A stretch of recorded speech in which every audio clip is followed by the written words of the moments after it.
Hey everyone, so in this video I'm going to talk about why practicing piano even 1 minute each day is so powerful. And it's easy to see the objections against this. I think our first reaction is, is that just a gimmick? You can't accomplish anything in 1 minute, right? Isn't that just a waste of time? Is it just to make yourself feel good? It doesn't actually mean anything. Hopefully some of the reasons I give will clarify why this is not the case.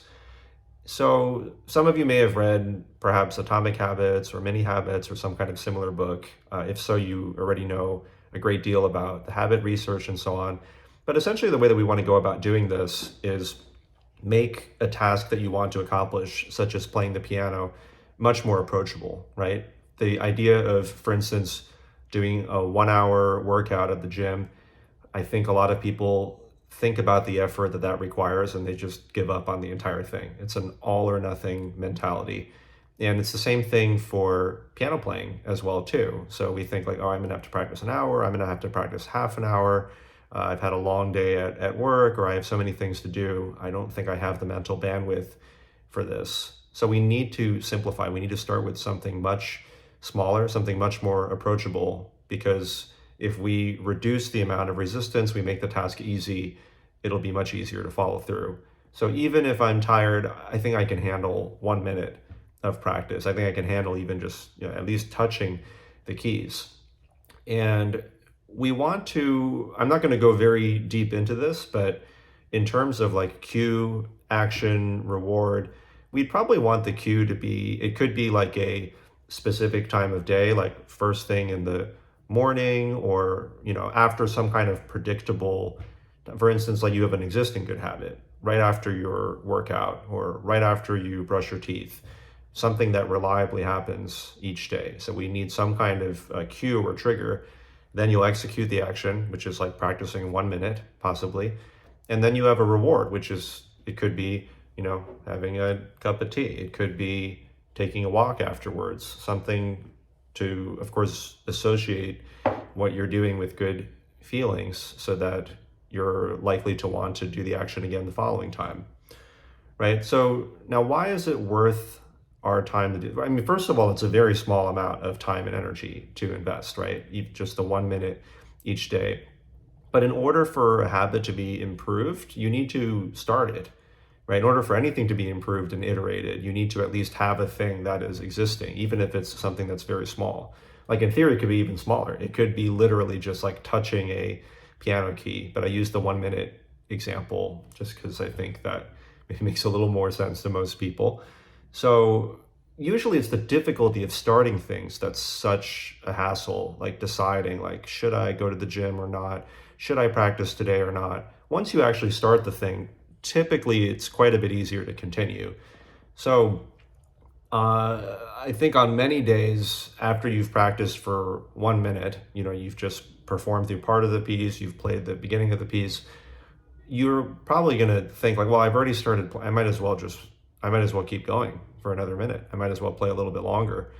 And other times, if you really don't have the mental bandwidth for it, you can feel good about yourself because at least you've put in that 1 minute of time. And over time, the habit can definitely grow, right? So once it starts to become habitual, as soon as you finish your workout, you practice that 1 minute, you will encounter less and less resistance. And you don't want thought to take over. Thought, it doesn't have to always precede action. So if you're going to start to find some kind of excuse, sometimes even for a very small habit like this, it's possible you may rationalize something else. But it's hard to make excuses for like why you can't even spare 1 minute for this. You should just go ahead and do the thing, right? Action preceding thought. Before you start rationalizing something else, like right after you go to the gym, just sit down and just practice for 1 minute, right? So you remove as much resistance as possible, and then you just follow through before you have the chance to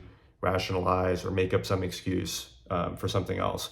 And then over time, once this is established, you will find naturally that you will start to practice more because you're going to be in the middle of tasks, you're going to be in the middle of your performance, in the middle of maybe resolving some kind of problem section. And naturally, I think you're going to want to practice more over time. And that initial resistance of starting the action has been taken, like before you know it, just like brushing your teeth, you're already like you didn't have to think like, oh, should I practice today? You're already practicing during that 1 minute, right? You've finished coming back from the gym, or you finished brushing your teeth, and the next thing you know, like, oh, I'm already playing this 1 minute that's right here. So you didn't have to spend extra effort or energy to do that. You're already doing the thing, and then you can gradually start to increase. Now, if you increase to like 5, 10, 20 minutes, then really busy times come along. The important thing is to start small again instead of just completely cutting everything out. So instead of all or nothing, we still want to go for at least something, right? They talk about doing one push-up as well too, or just putting on your gym clothes. As long as you do that, you are paving the way for the future, right? So that's part of the reason it's so worth it, that if you put in that 1 minute each day, you think like, well, I'm the sort of person that, well, first of all, you just have less resistance overall because you're so used to doing the thing, but then it's also becoming a part of your identity, right? I'm the sort of person that puts in 1 minute each day. I'm the sort of person that no matter what happens, I'm still following through and playing the piano. And we start to become more motivated as well too when things become a part of our identities. So, right, a person that actually plays the piano is a pianist, and so we're naturally going to want to protect that identity over time as well too. So our habits become a part of us, and then once we're playing for that 1 minute each day, that's starting to become important to us. If we're writing a few words each day too, and we've become a writer, that's the same thing too. Like, oh, I know that I'm the sort of person that will play at least a little bit no matter what. So it'll become easier and easier over time to want to uphold that. And and things will start to compound as well too, right? Even if you just perform through your piece like once a day, or just the very beginning of your piece, that's going through spaced repetition. You're going through forgetting and re-remembering. You're practicing faking your way through different little things that may come up during that 1 minute of performance. And before you know it, right after a week, 2 weeks, your general performance ability will be much better. Maybe it takes you like 3 days to solve even, or to make better even a tiny little section in your music or a part of a measure.